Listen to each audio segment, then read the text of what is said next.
ನಮಸ್ಕಾರ, welcome back to my channel. ನಾನು ಕವಿತಾ. ಇದು 21 ಡೇಸ್ ಚಾಲೆಂಜ್ನ ಡೇ 18 ಆಗಿರುತ್ತೆ. ಇವತ್ತಿನ ದಿನ ಏನೆಲ್ಲ ಆಯಿತು, ಹೇಗೆಲ್ಲ ಹೋಯಿತು ಈವ್ನಿಂಗ್ ತನಕ ನಾನು ಅದನ್ನು ಫುಲ್ ಡೇ ಡಯಟ್ ವೀಡಿಯೋನ ಶೇರ್ ಮಾಡ್ತಾಯಿದ್ದೀನಿ.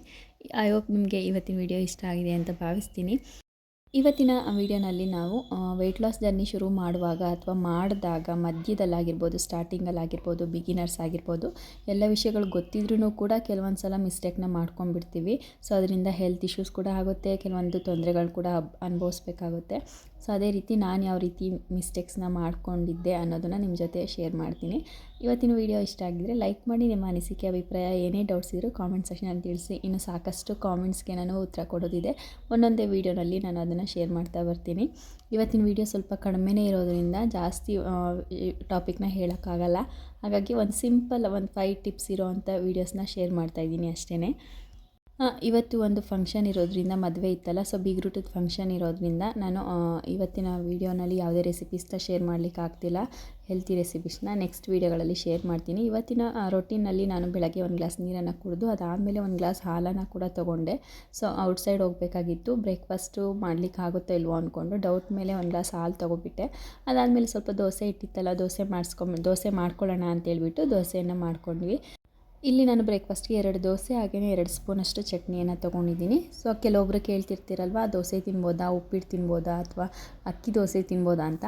ಎಲ್ಲ ಥರದ ಫುಡ್ಡನ್ನು ತಿನ್ಬೋದು ಅಂತ ನಾನು ಮೊದಲೇ ಹೇಳಿದೆ. ನಾನು ಕೂಡ ವೆಯ್ಟ್ ಲಾಸ್ ಶುರು ಮಾಡಿದಾಗ ಇದೇ ರೀತಿ ತಿನ್ಬೋದಾ ಇಲ್ವೋ, ದೋಸೆ ತಿನ್ಬೋದೋ ಏನೋ, ಹಾಗೆ ಅದರಿಂದ ಜಾಸ್ತಿ ಕ್ಯಾಲರೀಸ್ ಆಗುತ್ತೇನೋ ಅನ್ನೋ ಥರದ ಡೌಟ್ಸ್ಗಳನ್ನ ಇಟ್ಕೊಂಡು ತಿನ್ನೋದನ್ನು ಅವಾಯ್ಡ್ ಮಾಡ್ತಿದ್ದೆ. ಆವಾಗ ವೆಯ್ಟ್ ಅಲ್ಲೇ ಸ್ಟಕ್ ಆಗಿತ್ತು. ಕೆಲವೊಂದು ಸಲ ಎಷ್ಟೇ ಟ್ರೈ ಮಾಡಿದ್ರೂ ಕೂಡ ನಾವು ವೆಯ್ಟ್ ಲಾಸ್ ಅನ್ನೋದು ಆಗ್ತಾನೇ ಇರಲಿಲ್ಲ. ಎಷ್ಟೊಂದು ಸಲ ಟ್ರೈ ಮಾಡಿದ್ರು, ಎಕ್ಸಸೈಸ್ ವಾಕಿಂಗ್ ಎಲ್ಲ ಮಾಡಿದ್ರು. ಆವಾಗ ನನಗೆ ಸ್ವಲ್ಪ ರಿಯಲೈಸ್ ಆಗಿದ್ದು, ನಾವು ಮನೆಯಲ್ಲೇ ಚಿಕ್ಕ ವಯಸ್ಸಿಂದ ತಿನ್ಕೊಂಬಂದಿರೋ ಊಟನ ಬಿಟ್ಟು ಬೇರೆ ಟ್ರೈ ಮಾಡೋಕ್ಕೆ ಹೋದಾಗ ನಮ್ಗೆ ಆ ಬಾಡಿಗೆ ಅದು ಅಡ್ಜಸ್ಟ್ ಆಗೋಲ್ಲ. ಸೊ ಅದಕ್ಕೋಸ್ಕರ ನಾವು ಚಿಕ್ಕ ವಯಸ್ಸಿಂದ ಅನ್ನನೇ ತಿನ್ಕೊಂಬಂದಿದ್ದು, ದೋಸೆನೇ ತಿನ್ಕೊಂಬಂದಿದ್ದು, ಇಡ್ಲಿ ದೋಸೆ ಈ ಥರದನ್ನು ಅದನ್ನು ನಾವು ಪೋರ್ಷನ್ ಕಂಟ್ರೋಲಲ್ಲಿ ತಿನ್ಕೊಂಬಂದರೆ ವೆಯ್ಟ್ ಲಾಸ್ ಆಟೋಮೆಟಿಕ್ಕಾಗಿ ಆಗುತ್ತೆ. ವೆಯ್ಟ್ ಲಾಸ್ ಅಂದರೆ ಬೇರೆ ಏನೂ ಇಲ್ಲ. ಹಾಗಾಗಿ ನಾವು ಡೈಲಿ ತೊಗೊತಾ ಇರೋವಂಥ ಫುಡ್ಡನ್ನೇ ಸ್ವಲ್ಪ ಆಲ್ಟ್ರೇಷನ್ ಮಾಡ್ಕೊಂಡು ತೊಗೊಳ್ಳೋದು ಅಷ್ಟೇ.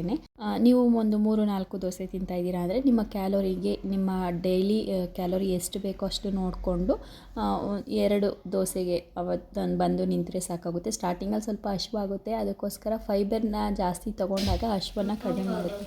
ವೆಯ್ಟ್ ಲಾಸಲ್ಲಿ ಕ್ರೇವಿಂಗ್ಸ್ ಆದಾಗ ಏನು ಮಾಡೋದು ಅನ್ನೋದನ್ನು ನೆಕ್ಸ್ಟ್ ವೀಡಿಯೋಗಳಲ್ಲಿ ನಾನು ಶೇರ್ ಮಾಡ್ತಾ ಬರ್ತೀನಿ. ಅದರಲ್ಲಿ ತುಂಬ ಟಾಪಿಕ್ ಇದೆ ಹೇಳೋ ಅಂಥದ್ದು. ಅದಕ್ಕೋಸ್ಕರ ನಾನು ಸ್ಟಾರ್ಟಿಂಗಲ್ಲಿ ವೆಯ್ಟ್ ಲಾಸ್ ಮಾಡಬೇಕಾದ್ರೆ ಕಾಫಿ ಕುಡಿಬಾರ್ದು, ಟೀ ಕುಡಿಬಾರ್ದು, ಹಾಲು ಕುಡಿಬಾರ್ದು ಅಂತ ಎಲ್ಲ ಯೋಚನೆ ಮಾಡಿಕೊಂಡು ಎಲ್ಲನೂ ಸ್ಕಿಪ್ ಮಾಡಿ, ಎಲ್ಲ ಅಂದರೆ ಎಲ್ಲನೂ ಎಷ್ಟು ಸಾಧ್ಯನೋ ಅಷ್ಟು ಬರೀ ಒಂದು ಫ್ರೂಟ್ಸ್ ತಿಂದ್ಕೊಂಡು ಡೈಲಿ 1 ಫ್ರೂಟ್ಸು ಕ್ವಾಂಟಿಟಿಯನ್ನು ಮೇಂಟೈನ್ ಮಾಡಿಕೊಂಡು ಊಟನ ಮಾಡ್ತಾಯಿದ್ದೆ. ಸೊ ಸಡನ್ನಾಗಿ ನಮಗೆ ವೆಯ್ಟ್ ಲಾಸ್ ಅನ್ನೋದೇನೋ ಬೇಗ ಆಯಿತು, ಬಟ್ ಅದರಲ್ಲಿ ನಮಗೆ ವಾಟರ್ ಲಾಸ್ ಕೂಡ ಆಯಿತು. ನನ್ನ ಬಾಡಿಯಲ್ಲಿ ಸ್ವಲ್ಪ ಚೇಂಜಸ್ ಕೂಡ ಸಿಕ್ಕಾಬಟ್ಟೆ ತೆಳ್ಳಗೆ ಕಾಣಿಸ್ತಾ ಇದೆ, ಏನೋ ಪೇಷಂಟ್ ಥರ. ಸೊ ಆಮೇಲೆ ರಿಯಲೈಸ್ ಆಯಿತು, ಎಲ್ಲನೂ ಬಿಟ್ಟು ನಾವು ವೆಯ್ಟ್ ಲಾಸನ್ನು ಮಾಡೋದು ಬೇಡ, ಎಲ್ಲನೂ ತಿನ್ಕೊಂಡೇ ವೆಯ್ಟ್ ಲಾಸ್ ಮಾಡೋಣ ಅಂತೇಳಿ ನಾನು ಡೈಲಿ ಅವಾಗಿಂದ ಬೆಳಗ್ಗೆ ಬ್ರೇಕ್ಫಾಸ್ಟ್ ಜೊತೆಗೆ ಅರ್ಧ ಕಪ್ ಹಾಲು, ಹಾಗೆಯೇ ಈವ್ನಿಂಗ್ ಟೀ ಈ ಥರದನ್ನೆಲ್ಲ ತೊಗೊಳ್ತಾನೆ ವೆಯ್ಟ್ ಲಾಸನ್ನು ಮಾಡಿದೆ. ಆವಾಗ ನಂದು ಸ್ಟಕ್ ಆಗಿರೋ ವೆಯ್ಟ್ ಆಟೋಮೆಟಿಕ್ಕಾಗಿ ವೆಯ್ಟ್ ಲಾಸ್ ಆಗಲಿಕ್ಕೆ ಶುರು ಆಯಿತು ಅಂತಲೇ ಹೇಳ್ಬೋದು.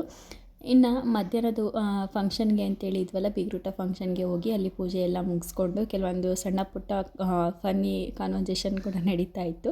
ಹಾಗಾಗಿ ಎಲ್ಲನೂ ಮುಗಿಸ್ಕೊಂಡು ನಂತರ ವಾಪಸ್ ಮನೆಗೆ ರಿಟರ್ನ್ ಆದ್ವಿ ಅಂತಲೇ ಹೇಳ್ಬೋದು. ಸೊ ಇಂಥ ಫಂಕ್ಷನ್ಗಳೆಲ್ಲ ಇದ್ದಾಗ ನಾವು ಡಯಟ್ ಬಗ್ಗೆ ಯೋಚನೆ ಮಾಡಬಾರ್ದು. ಆ ದಿನ ಫುಲ್ ಎಂಜಾಯ್ ಮಾಡಿಕೊಂಡು ನಿಮ್ಗೆ ಏನು ಇಷ್ಟನೋ ಎಲ್ಲನೂ ತಿನ್ನಿ ಅಂತೇಳಿ ಅತಿಯಾಗಿ ತಿನ್ನೋಕೆ ಹೋಗ್ಬಿಡಿ. ಸೊ ಶುಗರ್ನ ಅವಾಯ್ಡ್ ಮಾಡಿಕೊಂಡು ಎಷ್ಟು ಸಾಧ್ಯನೋ ಅಷ್ಟು ತಿನ್ನಿ. ಡೈಲಿ ನಮಗೆ ಸೀಸನಲ್ಲಿ ಸಿಗುವಂಥ ಫ್ರೂಟ್ಸ್ಗಳಾಗಿರ್ಬೋದು, ತರಕಾರಿಗಳನ್ನ ಹೆಚ್ಚಾಗಿ ತೊಗೊಳ್ಳೋದ್ರಿಂದ ತುಂಬಾ ಒಳ್ಳೆಯದು. ಇನ್ನು ನೈಟ್ ಡಿನ್ನರ್ಗೆ ನಾನು ಏನೂ ಮಾಡ್ಕೊಳ್ಳಿಕ್ಕಾಗಲಿಲ್ಲ, ಟೈಮ್ ಕೂಡ ಇರಲಿಲ್ಲ. ಅಲ್ಲಿಂದ ಊರಿಂದ ಬಂದಿದ್ದೆ ಲೇಟ್ ಆಯ್ತಲ್ವ.